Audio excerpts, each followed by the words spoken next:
Was it hard to be a Muslim in America after September 11th? We went into a made-up war. I think we're all finding out after the fact. It was harder to be a Muslim in the Middle East after 9/11. Assalamu alaikum wa rahmatullahi wa barakatuh. What is going on, brothers and sisters? It is Daniel here. We're back here again today. Alhamdulillah. Today we have a video from Tommy G. Tommy G is an American. I would call him a journalist. He's a YouTuber. I really like Tommy G. He's got a good heart. If you've never seen any of his videos, I recommend checking them out. They're fun videos. They're well produced. And you see, Tommy G is a very open-minded young man. And I think he preaches hard work, perseverance. It's good stuff, especially for the American youth. I like to watch his videos. And today, alhamdulillah, today he has a video. And it is titled, Investigating the Most Muslim Place in America. So this is going to be, I assume, in Dearborn, Michigan, where the most Muslims per capita in all of the United States. I think that most of the Muslims that live in Dearborn, Michigan are Shia. I don't know if that's true, but it seems to be whenever I see YouTube videos about this place, most people there are Shia.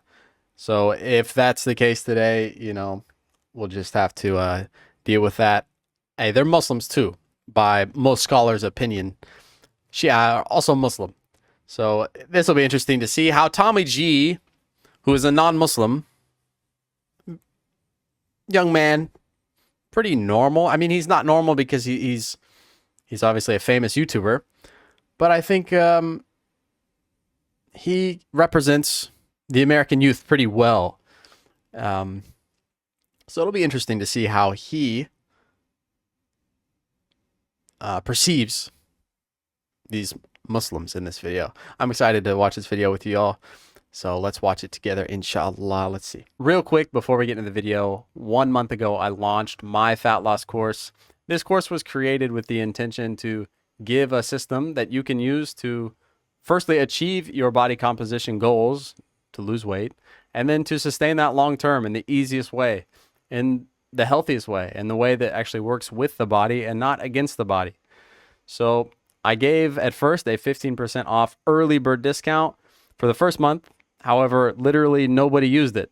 So to reward the people that are actually paying attention, I'm going to continue this discount, 15% off. So for literally $65, you can get a complete nutritional system that you can use for the rest of your life to maintain and achieve your body composition goals once and for all. If that sounds good to you, click the link down in the description. All right, let's get into the video.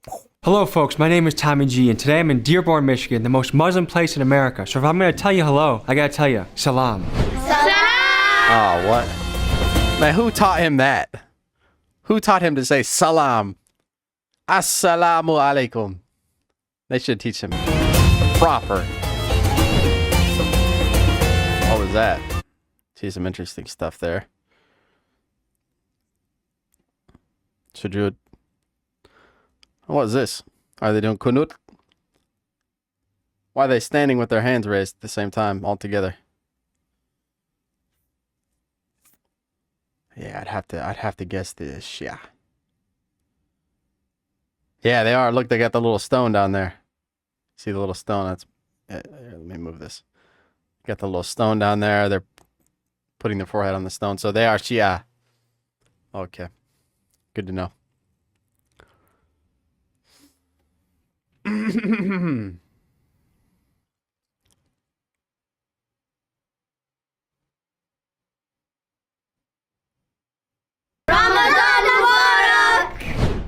Oh, When Ramadan. you drive around Dearborn, Michigan, the swirl of Arabic letters fill the air. 150,000 Arab Americans call this place home, and it has the largest mosque. 150,000, he said. 150,000? 150,000 Arab Americans call this place home, and it has the largest mosque in the United States. This video was going to be released in Ramadan of 2024, but given the Come on, Sunnis. American Sunnis. The Shia have the largest masjid in America? Come on. We gotta top it. It's a competition. Not really. troubling events that are unfolding in the Middle East, I thought this would be a critical time to release this video. You see, we fear what we do not understand, and many Americans do not understand Islam. Is this a religion of radical behavior and acts of terror? Or is this a religion that produces some of the most generous people on the planet? People who are kind and have conservative values. See what I mean? For you to decide. Join me. This young man is I think he's actually older than me. He's super open-minded. He's got a good head on his shoulders. Inshallah, one day he become Muslim himself. As I take you to Dearborn, Michigan, the most Muslim place in America.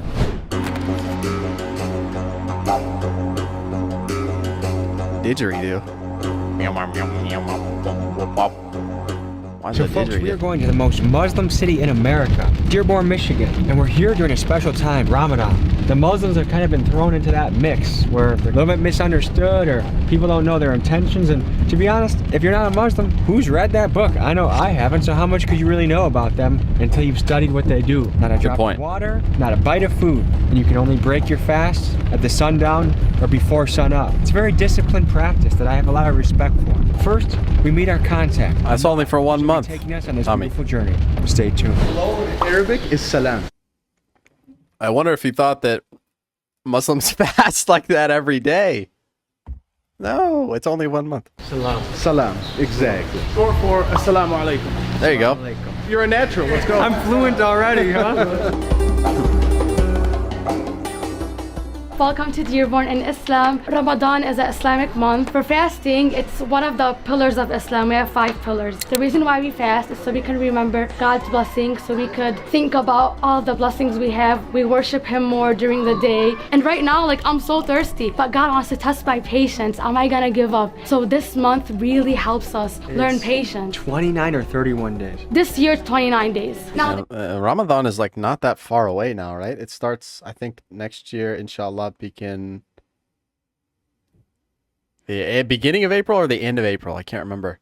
So now it's November, December, January, February, March, April. So around 5 months away. So we're more than halfway finished through the year until Ramadan start again. I feel like it just ended. And then you think about it, it's going to start again. are exceptions. If you're sick, you're not supposed to fast. If you're an elderly, you don't fast. If you're a child, you don't fast. If a girl's on her period, she doesn't fast. How old does a kid have to be to make the... Once they hit puberty, mostly 13 and older. When you learn to discipline yourself to pray 5 times a day, you discipline yourself not to drink, you discipline yourself not to eat, there's nothing that you can't discipline yourself to do. So there's halal and haram for the food that we eat. Halal food is food that is butchered in not only for food. So haram is anything not permissible, anything that's a sin, anything bad. Halal is anything acceptable, permissible, good. What are some vocabulary words I'm going to need to learn from my experience today? Taqwa. Taqwa is to get to a level where you love God,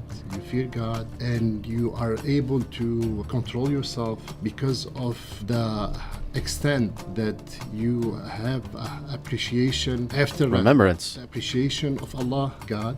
That by itself prepare you to the rest of the year. It seems across most religions that fasting is a tool to get closer to God. Jesus was in the desert for 40 nights. Muslims have the Ramadan. Native Americans would go on a vision quest in the woods without food. Buddha fasted under a tree for many years. Why is fasting such an important way to speak to God? And why do we have to go hungry to be able to talk to this guy? That's a good point, and it made me think of, this is a fun story, actually. Before I became Muslim, I was living, this was around 4 years ago, I was actually living on a farm at the time here in Thailand, and I sort of intuitively decided that I was not going to drink water or eat food while the sun was up. Subhanallah. Turns out, while I was doing this, I was just on my phone, reading news articles and stuff. And I saw an article that said, Eid Mubarak. Ramadan finished for Muslims. I thought, what is that? I've heard about this before. Ramadan, and Muslims do Ramadan, but what actually is that? So I looked at it, and come to find out, I was doing it at the same time they were. How amazing is that? Like, what are the odds of that?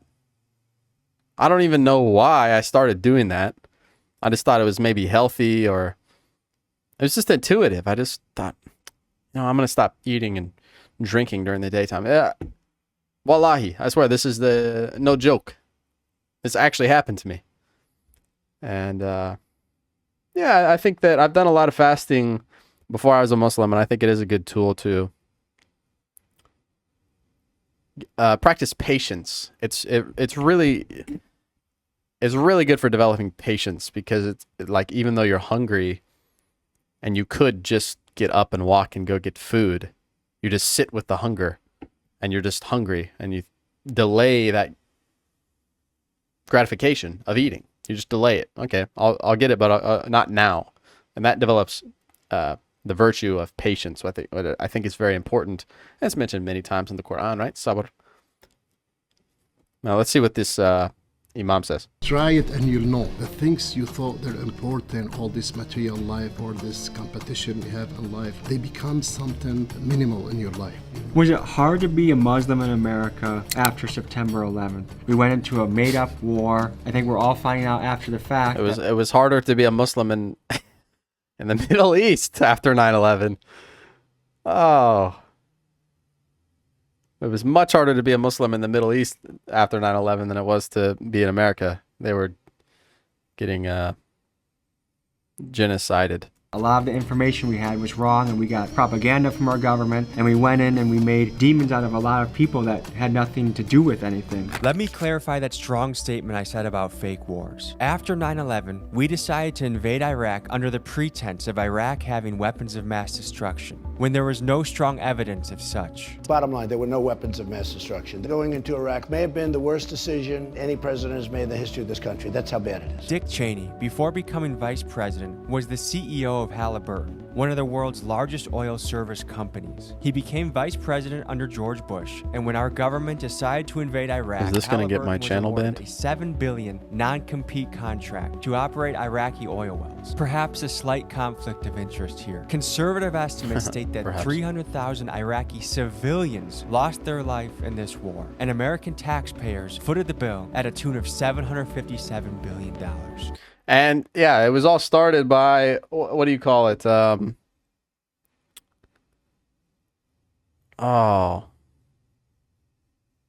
Like they faked it. They faked a bad event. Propaganda, some kind of propaganda. Oh, what do you call that? It's what's happening now with Palestine. They faked the whole thing with the. I don't want to talk about it too much because it's gonna get the channel or gonna get the video in trouble.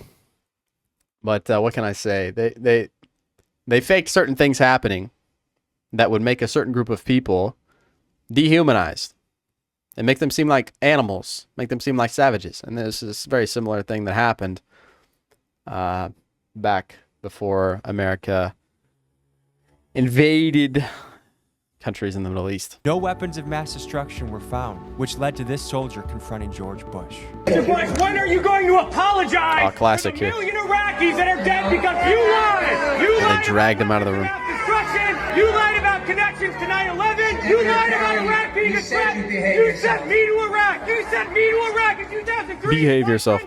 How dare he say that? You lied about WMD. A million Iraqis are dead because you lied. And this is just one war, not to mention the questionable wars we had in Syria, Libya, and Afghanistan. I didn't know this video was going to be this deep. Back to the video.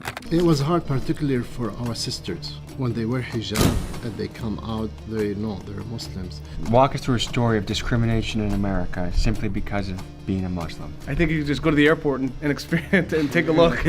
What is it like being a teenage Muslim girl in America? The best thing ever. Like, people are like, oh, like, don't you get stared at and stuff. People look at me, but honestly, when people look at me, it's like the best thing ever. I'm like, yeah, I'm different. A criticism that people might have of Islam is that women are oppressed. And I know we have a few women in the room. Do you feel you're oppressed as a Muslim woman? No. Like, I feel like God has certain rules for a reason. For example, God wants me to dress modestly for a reason. It doesn't let people look at my body, mostly my character. I feel protected, and it just makes us closer to God, and it makes, like, you know, people not to fall in love with beauty, the beauty of character. To keep our minds pure is a good thing. Islam promotes the preservation of the family unit. Very important. So in a family unit, obviously there's individuals and they have roles to play.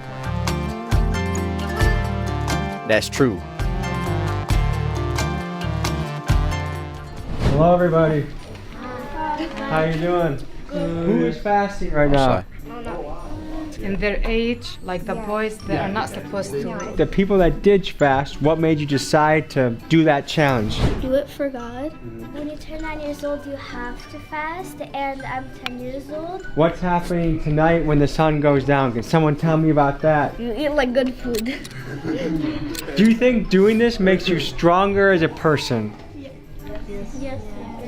What I've learned How in cute life is is this? that by doing tough things, you become tough yourself, and it's a tough world, so it's important to be tough. Would you guys agree with that?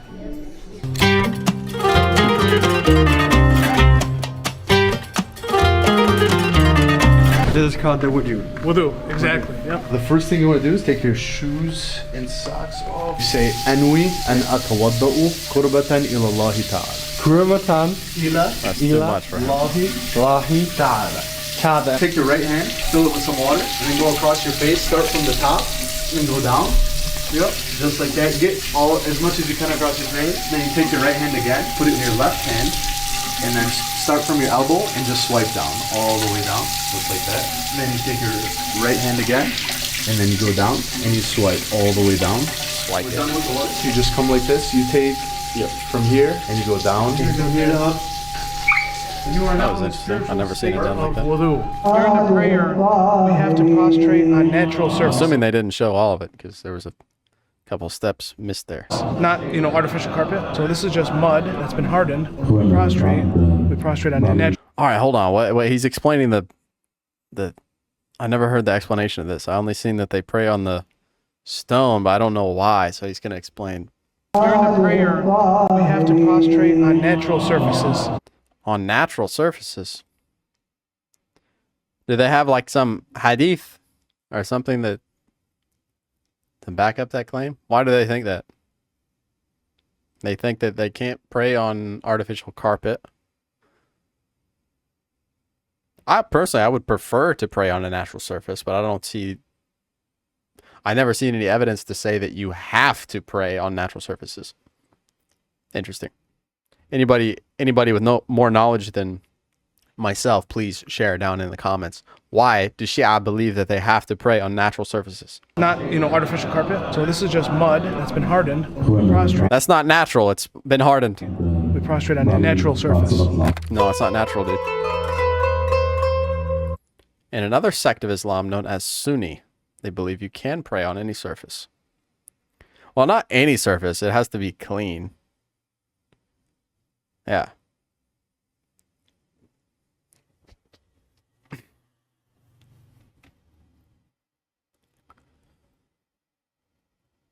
What are they doing?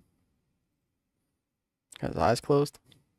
Oh, someone didn't teach him how to sujud. He sujud like the dog. He's got his elbows down. So after you're done with prayer, what do you do? And then we start the next prayer. So we just finished the noon prayer. Yep. So the next one is the afternoon prayer. Ramadan is a time of feasting, and to feast, a Muslim must eat their food in a religiously pure way. Wait, hold on. I gotta go back. He said, what was this question? What do you do when you finish the prayer? So after you're done with prayer, what do you do? And then we start the next prayer. Oh, I think they edited out his actual answer. So we just finished the noon prayer. Yep. So the next one is the afternoon prayer. Ramadan is a time of feasting, and to feast, a Muslim must eat their food in a religiously pure way. This butcher explains the process. I guess he doesn't do it here live, but what we can do is he said he can walk you through the process and show you what he does. I guess a bit better than nothing, right? Salam. Salam. Man, dude, don't even speak English. This point on earth in Michigan, or in the United States in general, Mecca is going to be north. North. Huh? From Michigan, Mecca is north? Maybe he's right, but I don't think that's true. The shortest way is actually to go north because I don't think so on that one. North? There's no way. It'd be south. Yeah, it'd be southeast. Well, yeah, mostly east, but a little bit south as well. What do you think happens to you when you die? First thing. Oh wow! He just dropped that one on the butcher. What do you think? He's explaining halal slaughter. He goes, what do you think happens when you die? You will come malakan. Two angels. Two angels. They will ask you, Man Rabbak, Man Nabiyak, Ma hu Dinak, Ma hu Kitabak. And if you answer those questions It's hard correctly, to answer. If you didn't do it in this life, when he wasn't alive, Oh, he does speak English. you can't take it. Follow what Allah He said in the Quran, you will answer. Islam is really a continuation of all of the divine prophets and teachings that came in the past. We're on the same path of doing good and belief in God that Abraham and Moses and Jesus and all of the biblical prophets had, and Islam There we is go. just that version of that for our times. That's a gift from There we go. Someone you. dropped some real knowledge Thank on him. you. Oh, I really barakallah. appreciate that guy's hospitality. Thank Some you, dates. sir. Dates are good as well. Organic honey. Thank you. And honey. In our tradition, dates are eaten at iftar time, and they're very much eaten in Ramadan. And See, look at the generosity of the Muslim man. MashaAllah. May Allah bless him. even other times besides Ramadan. See, it's gonna be more of like stuff versus food. On the right is the Kaaba, Mecca. So I think in Christianity, there's a lot of images of, or like portraits of Jesus, for example, or his family. This is an important one to cover. This is important. Yeah. In Islam, we don't have pictures of our prophets or religious figures. Pictures of Allah and Muhammad are forbidden. Forbidden, yeah. You Are they can't. is that punishable by death? I don't know about that. It's something that's not tolerated. Any drawings or depiction of Allah or the Prophet Muhammad is extremely taboo in the Muslim world. An example of this is when French teacher Samuel Paty was beheaded in France after he showed his students controversial cartoons of the Prophet Muhammad in a class he was teaching about free speech. Beheaded. That was in France, huh? That's no good. It means there's no God but God, and Muhammad is the messenger of God. It's the Arabic calligraphy that's kind of shaped. And that phrase you just said is one of the most common phrases repeated in Islam, right? Yes.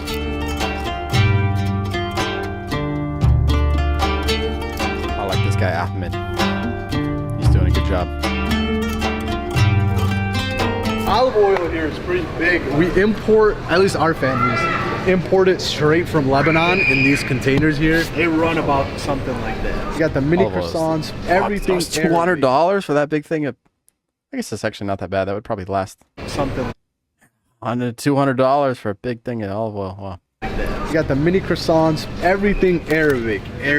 One big sandwich goes down here. No, I think you gotta tear it off into pieces. One big sandwich, he said. Tonight for us for iftar as well. So this is more of your fried section here. You have fried falafel, chicken, fish. We went back to the Airbnb to take a couple-hour nap. I got dry lips, a dry mouth, a hungry stomach. Oh, he's The fasting. table was piled high with hummus. How are you He's fasting, man. MashaAllah. Yeah, sometimes you gotta take a nap when you fast. That can make you sleepy. feeling, Miguel? Low energy. I feel okay. I'm not that hungry for some reason. How are you, Tommy? How are you? My name is Ahmed. Man, that was always my ordeal during Ramadan. Is like I'd be so hungry in the middle of the day, but then by the time iftar came, I'm like, I honestly am not even hungry now. Like I don't even care. That was always the thing. But like the middle of the day, it's like, oh man, I'm so hungry. I'm so thirsty. Then you sit through that, and then it just goes away, and then it's time to eat. Salam. This is falafel. So this is beef, that's chicken. This is Fried kibbeh. fried kibbeh. So these are grape leaves and they're What is stuffed that? with rice and beef. I like that one. The grape leaves. I had that one recently. I tried that one.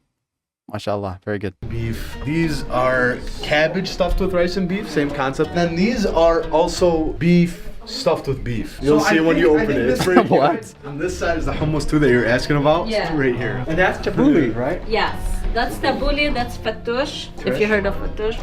This is baba ganoush, hummus. We have two type of soup, Wow, lentil they're eating soup good there. and vegetable soup. What's with the symbology of this moon? Muslims go by the lunar calendar. We are in the month of Ramadan. Ramadan is actually the The name month. of the month. Go on. اللهم لك صمنا وعلى رزقك أفطرنا فتقبل منا برحمتك يا أرحم الراحمين. Welcome guys, everybody. Where's that come from? So that I was thought the sunnah was just Bismillah. Short prayer that we say before we eat and we're ready to break our fast. I don't know that one. Could be something I don't know. Maybe it's a Ramadan First bite. or it's a Shia thing. Wait, is the sun down? Did everyone? Oh yeah, it's officially down. Okay, good. He said, "Wait, is the sun down?"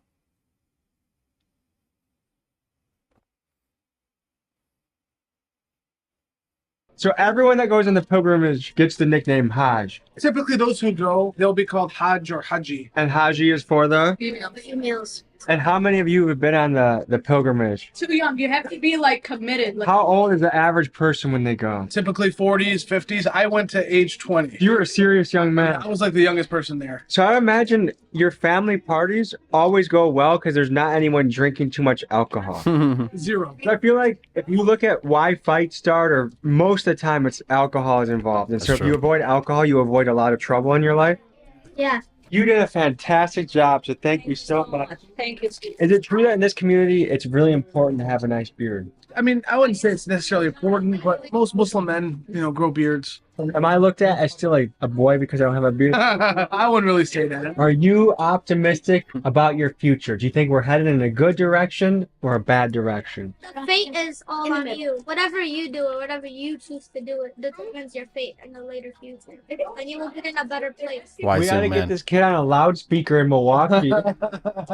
Would you say you're happy? Yeah. The key to happiness is when you have people that you enjoy or people that make your life brighter. Happiness can also be fun if doing things that you like. What year will you turn 35? 48. How do you hear that? All right, so 2048, are you gonna run for office and help save the country? I don't think that's where I want to be headed. What do you want to be when you grow up? We'll start right to left. I want to be a doctor. I want to be a housewife. Okay. Maybe like a surgeon. I want the finer things in life, so I'm gonna be a neurosurgeon. The finer Maybe things. either a cardiologist or an orthopedic surgeon. Nice. Whoa.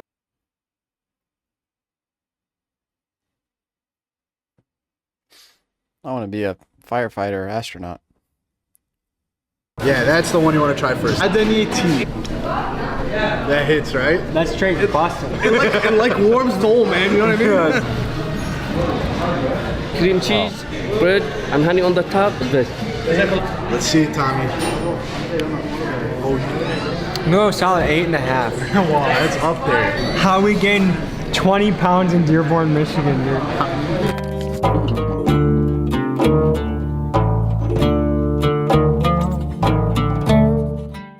So we're gonna enter the prayer room. There's Sheikh is giving a lecture in English, and we're about to listen in on what's going on. Rebellious, Let's hear it. audacious with God Almighty.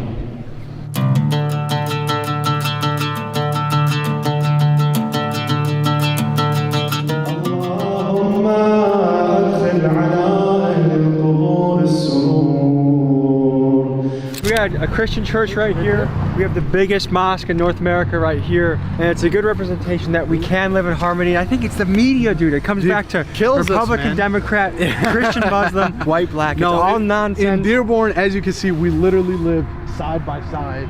Never had any problems. Have a lot of the same values. Core values are all there. Just be a good person. That's all it is. Folks, there's a lot of crazy stuff happening in this country, and it's time for us to band together and rise up. The people that write the narratives aren't going to be in charge much longer. We write the narratives. Absolutely. So Ahmad, my impression of Muslims in Dearborn, Michigan is this. People that are very hardworking, people that are disciplined, people that are very generous, very educated, family motivated. Have I forgotten anything? I would say you caught it on point, man. That's the core of what we've got here. Just hardworking, honest, good people is the goal Islam tries to spread. So I hope when you guys watch this and you understand this is the majority of America here. This is what we represent. Any extremists or people who are not like this, please understand that's the minority. To me, this is an American that I'd want to raise a family next door to and have my kids next door to. So I've had a wonderful time. Thank you so much. It's been a pleasure. Hey, we'll see you guys next week, and salam. Salam. Folks, as of releasing this video, there's a lot going on in the world right now. It feels like World War III is about to happen in the Middle East. And this is the time for reasonable Muslims and Jews and Christians and just people of this world to come together and think about ways that we can love each other and have peace. Which might sound naive to say, but I hope it's true. We'll see you guys next week. Right on. That was a fun video. They are Shia, but you know, I think they did a pretty good job of representing Islam. True Islam. And yeah, I think you saw Tommy G enjoyed his stay there. I wonder what it'd be like if I went there. They're like, oh, Shia. I don't know what it would be like to interact with a Shia as a Sunni. It's probably fine for the most part. I imagine there would be a little bit of friction. Anyways, brothers and sisters, may Allah bless you generously for watching that video with me. And inshallah, we will see you all in the next one. Assalamu alaikum wa rahmatullahi wa barakatuh.